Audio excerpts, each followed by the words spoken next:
ಕೆಂಡ ಸಂಪಿಗೆ ನಮ್ಮ ಕೆಂಡ ಸಂಪಿಗೆ ನಡಿಯಪ್ಪ ಬೇಗ.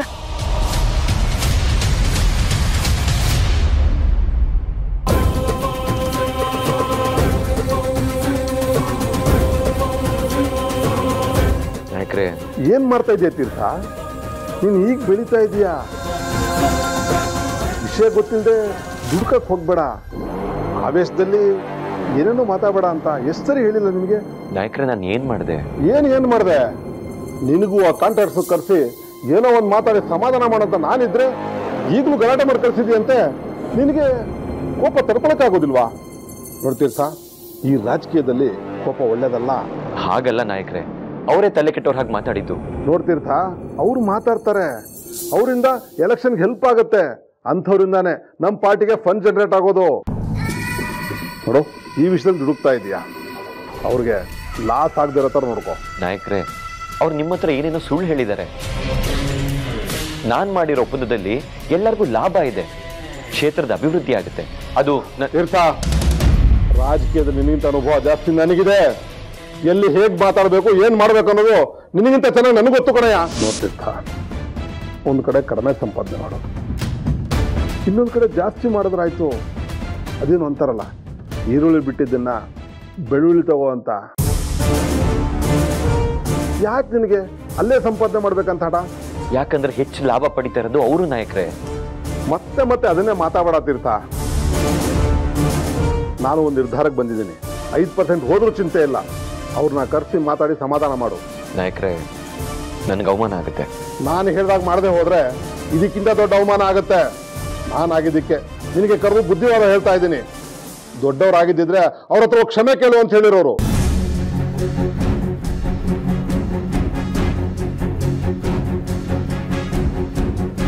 ನಾಯಕ್ರೆ, ಏನ್ ಹೇಳ್ತಿದ್ದೀರಾ? ಅವರಿಂದ ನಾವಲ್ಲ, ನಮ್ಮಿಂದ ಅವರು. ನಾವ್ ಯಾಕೆ ಅವ್ರಿಗೆ ಬೆಲೆ ಕೊಡ್ಬೇಕು? ಇಲ್ಲೇ ನಿನ್ ತಪ್ಪು ತಿಳ್ಕೊತಾ ಇರೋದು. ನಾವಿದ್ರೆ ಅಧಿಕಾರದಲ್ಲಿ 5 ವರ್ಷ ಇರ್ತೀವಿ, ಹೆಚ್ಚು ಕಮ್ಮಿ ಆದ್ರೆ ಉದುರೋಗ್ತೀವಿ. ಆದ್ರೆ ಅವರು ಯಾವುದೇ ಸರ್ಕಾರ ಬಂದು ತಮ್ಮ ಬೇಳೆ ಬೇಯಿಸ್ಕೋತಾರೆ. ಅವ್ರು ಯಾವತ್ತು ಚಾಲ್ತಿಲಿರ್ತಾರೆ ಕಣೋ. ಇಂಥವ್ರನ್ನ ಯಾವತ್ತು ಎದುರಾಕೋಬಾರ್ದು. ಅವರು ಮುಖ್ಯಮಂತ್ರಿಗಳ ಹತ್ರ ತುಂಬಾ ಮಾತಾಡಿದ್ದಾರೆ. ನಿನ್ ಬಗ್ಗೆ ಕಂಪ್ಲೇಂಟ್ ಕೂಡ ಕೊಡ್ತೀನಿ ಅಂತ ಹೇಳಿದ್ದಾರೆ. ಹಾಗೇನಾದ್ರೂ ಕಂಪ್ಲೇಂಟ್ ಕೊಟ್ರೆ ಅದು ಪಕ್ಷಕ್ಕೆ ಮುಜುಗುರ ಆಗುತ್ತೆ, ಜೊತೆಗೆ ನಿನ್ನ ಕೆರಿಯರ್ಗೂ ಏಟಾಗುತ್ತೆ. ನೋಡ್ತೀರ್ಥ, ಅವ್ರಿಗೆ ಬರೀ ಸ್ಟೇಟ್ ಲೆವೆಲ್ ಅಲ್ಲ, ಸೆಂಟ್ರಲ್ ಲೆವೆಲ್ವರೆಗೂ ಕಾಂಟ್ಯಾಕ್ಟ್ ಇದೆ. ಏನು ಬೇಕಾದ್ರೂ ಮಾಡ್ತಾರೆ ಅವರು. ನೋಡು, ನಿನ್ನ ಮೇಲೆ ಆರೋಪ ಮಾಡೋದಕ್ಕೆ, ನಿನ್ನ ಶಿಕ್ಷಾಕೋದಕ್ಕೆ ಅವ್ರಿಗೆ ಟೈಮೇ ಬೇಕಾಗಿಲ್ಲ. ನಿನ್ನ ಗುರುವಾಗಿ ನಿಮ್ಗೊಂದು ಮಾತು ಹೇಳ್ತೀನಿ ಕೇಳು. ಮೊದಲವ್ರನ್ನ ಕರೆಸಿ ಸಮಾಧಾನ ಮಾಡು, ಆಯ್ತಾ? ನೋಡು, ನನ್ನ CM ಜೊತೆ ಮೀಟಿಂಗ್ ಇದೆ, ನಾನು ಹೊರಡ್ತೀನಿ.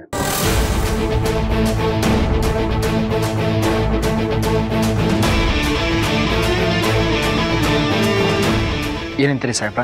ಅವ್ರನ್ನ ಕರೆದು ಮಾತಾಡ್ಸ್ಬೇಕಂತೆ, ಕ್ಷಮೆ ಕೇಳ್ಬೇಕಂತೆ. ಅದು ಹೇಗಾಗುತ್ತೆ ಚಿಟ್ಟೆ? ಸಾಹೇಬ್ರ, ನೀವೇನಾದ್ರೂ ತಲೆ ತೆಗಿಸ್ಬಿಟ್ರ ಆ ಮಕ್ಕಳು ನಿಮ್ ತಲೆ ಮೇಲೆ ಸವರಣೆ ಮಾಡ್ಬಿಡ್ತಾರ. ಇದೆಲ್ಲ ಆಗೋ ಮಾತಲ್ಬಿಟ್ರಿ ಸಾಹೇಬ್ರ. ಸರಿ ಬಾ, ಮನೆಗೆ ಹೋಗೋಣ.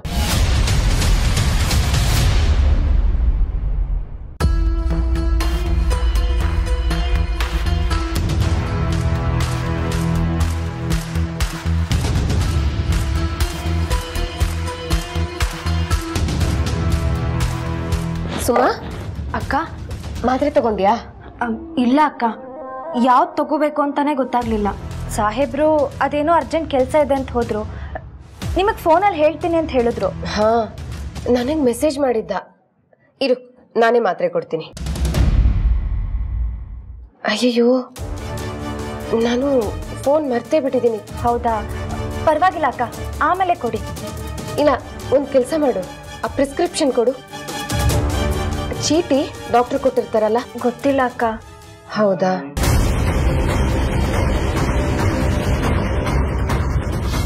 ಸರಿ, ನಾನೇ ನೋಡಿ ಕೊಡ್ತೀನಿ.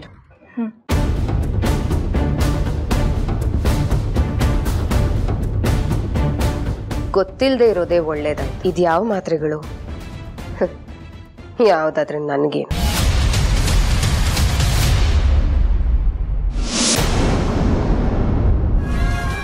ಅಕ್ಕ, ಕಹಿ ಇರುತ್ತೆ. ಮಾತ್ರೆ ಇನ್ನೇನು ಸಿಹಿ ಇರುತ್ತಾ ಸುಮಾ? ತಗೋಬೇಕು, ಕುಡಿ.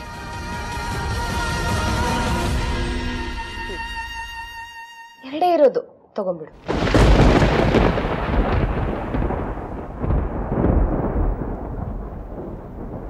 ಕೊನೆ ಮಾತ್ರೆ ತಗೋ.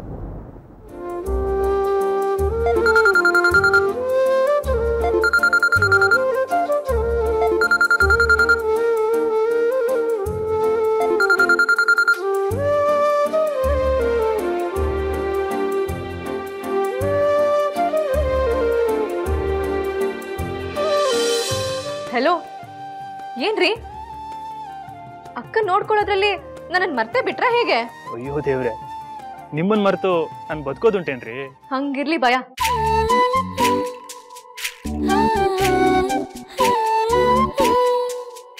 ಅದೆರ್ಲಿ ಏನ್ ಮಾಡ್ತಿದ್ದೀರಾ? ಓದ್ಕೋತಿದ್ದೆ ಸುಭಾಷ್ ಅವ್ರೆ. ಗುಡ್, ಸರಿಯಾಗಿ ಓದ್ಕೋತಿದ್ದೀರಾ ತಾನೇ? ಏನಾದ್ರು ಡೌಟ್ ಇದ್ರೆ ನನ್ನ ಕೇಳಿ, ನಾನು ಹೇಳ್ಕೊಡ್ತೀನಿ. ಯಾಕ್ರಿ ನಗ್ತಾ ಇದ್ದೀರಾ? ನಗದೆ ಇನ್ನೇನ್ರಿ ಮಾಡ್ಲಿ? ಕ್ರಿಮಿಕೀಟಗಳನ್ನು ಸಾಯಿಸೋದಕ್ಕೆ ಹೆದರೋ ನೀವು ಇನ್ ಕ್ರಿಮಿನಲ್ ಡೌಟ್ ಕ್ಲಿಯರ್ ಮಾಡ್ತೀರಾ? ಹಾಗಲ್ಲ ರೀ, ಕ್ರಿಮಿನಲ್ ಲಾಯರ್ ಜೊತೆ ಸೇರಿ ನಾನು ಅಷ್ಟೋ ಬುದ್ಧಿ ಕಲ್ತಿದ್ದೀನಿ. ಓಹೋ ಹಾಗೆ. ಹಾ, ನಿಮ್ ಸೀನಿಯರ್ ಲಾಯರು ಎಕ್ಸಾಮ್ ಓದ್ಕೊಳ್ಳೋಕೆ ಅಂತ 1 ತಿಂಗಳು ರಜಾ ಕೊಟ್ಟಿರಂತೆ, ಅದು ವಿತ್ ಸ್ಯಾಲರಿ. ಏನ್ ಪುಣ್ಯಾತ್ಮ ರೀ. ಹಲೋ, ಪುಕ್ಸಟ್ಟೆ ಕೊಟ್ಟಿಲ್ಲಪ್ಪ. ನಾನೊಬ್ಳು ಒಳ್ಳೆ ಜೂನಿಯರ್ ಅಂತ ಅವ್ರಿಗೆ ಗೊತ್ತಿತ್ತು, ಅದಕ್ಕೆ ನನ್ನನ್ನು ಉಳಿಸ್ಕೊಳ್ಳೋದಕ್ಕೋಸ್ಕರ ರಜೆ ಕೊಟ್ಟಿದ್ದಾರೆ. ಸೂಪರ್ ಕಣ್ರಿ ನೀವು. ಹೀಗೆ ಚೆನ್ನಾಗಿ ಓದಿ ಒಳ್ಳೆ ಕ್ರಿಮಿನಲ್ ಲಾಯರ್ ಆಗ್ಬೇಕು ನೀವು. ಊರಿ ಓದ್ಕೋತಾ ಇದ್ದೀನಿ. ಇದನ್ ಬಿಟ್ಟು ಬೇರೆ ಏನಾದ್ರೂ ಮಾತಾಡಿ ಪ್ಲೀಸ್.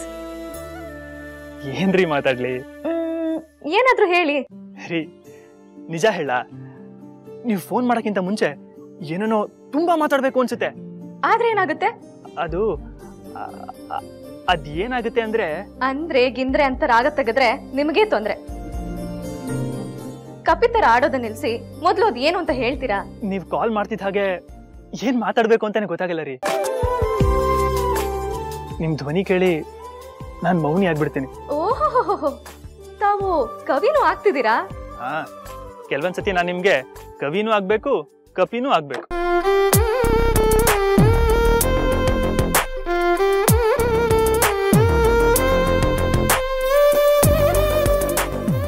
ರಾಜೇ, ಅದ್ ಯಾರ ಜೊತೆ ನಾವು ನಗಾಡ್ಕೊಂಡು ಮಾತಾಡ್ತಾ ಇದೀಯಾ? ಯಾರು ಇಲ್ಲಪ್ಪ. ನೀನ್ ಹೇಳೆ, ನಾಳೆ ಎಕ್ಸಾಮ್ಗೆಲ್ಲ ಓದ್ಕೊಂಡಿದ್ದೆ ತಾನೆ? ಮರೀದೆ ಎಕ್ಸಾಮಿಗೆ ಬಂದ್ಬಿಡು, ಓಕೆನಾ?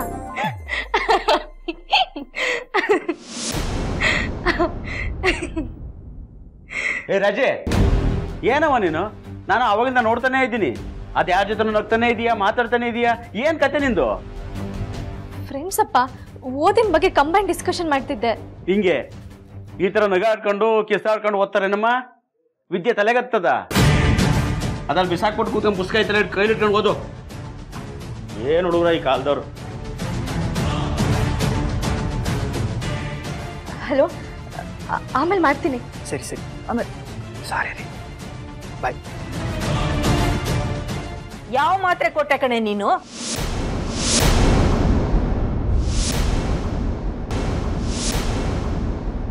ಯಾಕತ್ತೆ, ಏನಾಯ್ತು? ಪಾಪಿ, ರಾಕ್ಷಸಿ, ಯಾವ ಮಾತ್ರೆ ಕೊಟ್ಟೆ ಹೇಳೆ? ಏನೇ ಇದು ಗಲಾಟಿ? ಯಾಕೆ ಹೋಗಾಡ್ತಾ ಇದೀಯಾ? ರೀ, ಸುಮನನ್ಗೆ ಇವ್ರು ಯಾವ್ದೋ ಮಾತ್ರೆ ಕೊಟ್ಟಿದಾರ್ರಿ.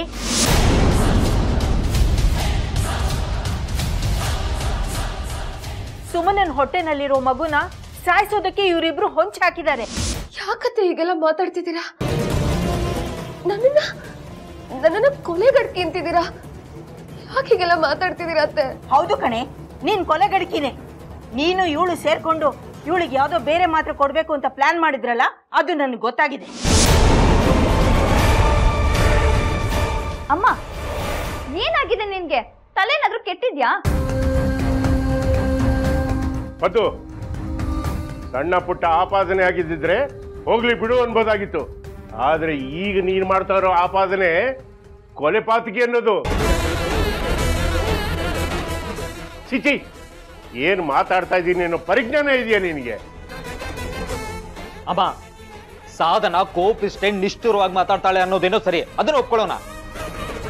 ಆದ್ರೆ ಅವಳನ್ನ ಕೊಲೆಗಾರ್ತಿ ಅನ್ನೋ ಮಟ್ಟಿಗೆ ಯೋಚನೆ ಮಾಡ್ತಾ ಇದ್ದೀರಲ್ಲ, ಇದೇನಾ ನಿಮ್ ಸೊಸೆ ನೀವು ಕೊಡ್ತಾ ಇರೋ ಬೆಲೆ? ಅಯ್ಯೋ, ನಿಂಗೆ ಹೇಗೆ ಹೇಳಿ ನಾನು ಇವರಿಬ್ರು ಮಾತುಗಳನ್ನ ಕೇಳಿಸ್ಕೊಂಡಿದ್ದೀನಿ. ಸುಮನ, ಬಾರಮ್ಮ ಬಾ, ಇವ್ರನ್ನ ಒಪ್ಸೋದೆಲ್ಲ ಆಮೇಲೆ ಮಾಡೋಣ. ಮೊದಲು ನಿನ್ನ ಹೊಟ್ಟೆಗೆ ಹೋಗಿರೋ ಮಾತ್ರೆನೆಲ್ಲ ವಾಂತಿ ಮಾಡಿಸ್ಬೇಕು. ಬಾಮ್ಮ. ಅಯ್ಯೋ ಅತ್ತೆ, ನೀವು ತುಂಬಾ ಗಾಬರಿ ಮಾಡ್ಕೋತಿದ್ದೀರಾ ಅಂತ ಅನ್ಸುತ್ತೆ. ಅಕ್ಕ ನನ್ಗೆ ಸಾಹೇಬ್ರು ಕೊಡ್ತಿದ್ದ ಮಾತ್ರನೇ ಕೊಟ್ಟಿದ್ದು. ಆ ಥರನೇ ಇತ್ತು, ಆದ್ರೆ ಅದಲ್ಲ. ನಿನಗೆ ಗೊತ್ತಿಲ್ಲ ಕಣೆ, ಇವರು ಬೇರೆ ಯಾವುದೋ ಮಾತ್ರೆಗಳನ್ನು ಕೊಟ್ಟು ನಿಂಗೆ ಅಬಾರ್ಷನ್ ಮಾಡ್ಬೇಕು ಅಂತಿದ್ರು.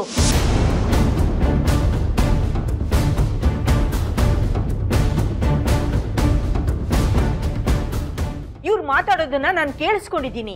ಏ ಪತಿ, ಕೇಳಿಸ್ಕೊಂಡೆ ಅಂತ ಇದೆಯಲ್ಲ, ಕೇಳಿಸ್ಕೊಳ್ಳೋದಕ್ಕೆ ಮನೆಯೊಳಗಡೆ ಎಲ್ಲಿದ್ದೆ ನೀನು?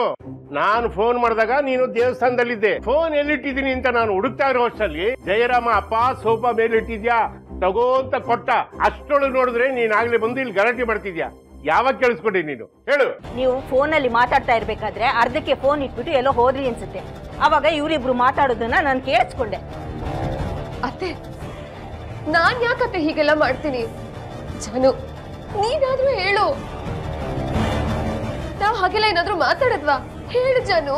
ನಮ್ಮಮ್ಮನ ಮಾತಿಗೆಲ್ಲ ಉತ್ತರ ಕೊಡೋದಕ್ಕಾಗಲ್ಲ ಅದಕ್ಕೆ.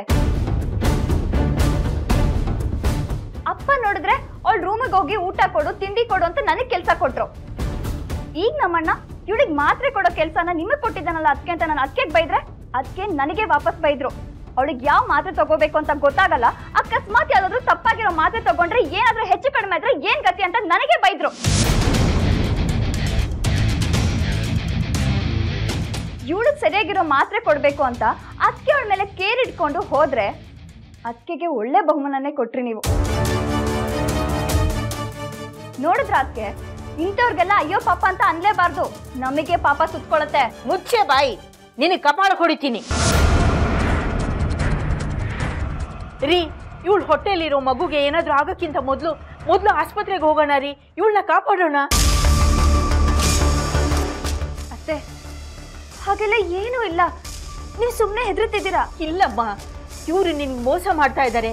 ನಿನ್ ಹೊಟ್ಟೆಲಿರೋ ಮಗುನ ತೆಗಿಬೇಕು ಅಂತ ಪ್ಲಾನ್ ಮಾಡಿದ್ದಾರೆ ಇವರು.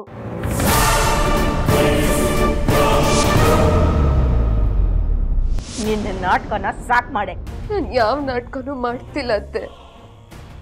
ನಾನ್ ಸುಮನ್ ಕೊಟ್ಟಿರೋದು ತೀರ್ಥ ಹೇಳಿರೋ ಮಾತ್ರೆನೆ.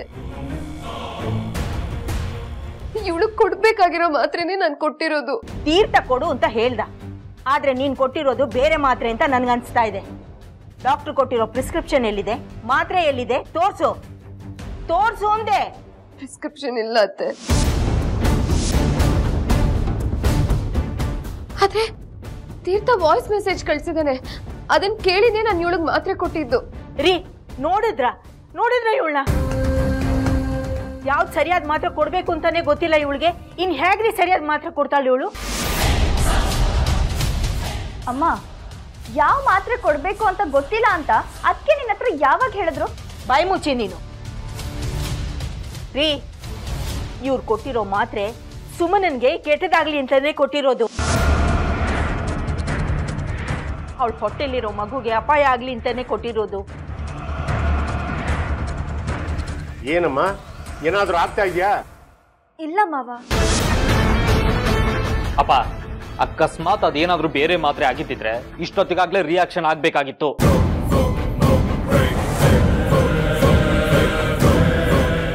ಅತ್ತೆ, ನಾನು ಒಬ್ಳ ತಾಯಿ, ನನಗೂ ಮನ್ಸಿದೆ. ನೀವ್ ಅನ್ಕೊಂಡಷ್ಟು ಕ್ರೂರಿ ಅಲ್ಲ ನಾನು. 8 ವರ್ಷದಿಂದ ನಾನು ಈ ಮನೆಯಲ್ಲಿ ಸಂಸಾರ ಮಾಡ್ತಿದ್ದೀನಿ ಅತ್ತೆ. ನಾನ್ ಯಾರಿಗೆ ಕೇಡ್ ಬಯಸಿದ್ದೀನಿ? ನಾನ್ ಯಾರ ಜೀವ ತೆಗೆಯೋ ಪ್ರಯತ್ನ ಪಟ್ಟಿದ್ದೀನಿ? ಯಾರಿಗೆ ಅಪಾಯ ಮಾಡಿದ್ದೀನಿ? ಯಾಕತ್ತೆ, ಯಾಕೆ ಹೀಗೆ ನನ್ನ ಮೇಲೆ ಆರೋಪ ಮಾಡ್ತಿದ್ದೀರಾ? ಹೌದು, ನನಗೆ ಇವಳ ಮೇಲೆ ದ್ವೇಷ ಇತ್ತು, ಕೋಪ ಇತ್ತು, ಅಸೂಯೆ ಇತ್ತು. ಆದ್ರೆ ನನ್ನ ಮನ್ಸನ್ನ ಸರಿ ಮಾಡ್ಕೊಂಡಿದ್ದೀನಿ, ಬದಲಾಯಿಸ್ಕೊಂಡಿದ್ದೀನಿ. ನನ್ನ ತಪ್ಪಿಗೆ ಪ್ರಾಯಶ್ಚಿತ್ತ ಅಂತ ಇವಳಿಗೆ ಸೇವೆ ಮಾಡ್ಕೊಂಡಿದ್ದೀನಲ್ಲ ಅತ್ತೆ.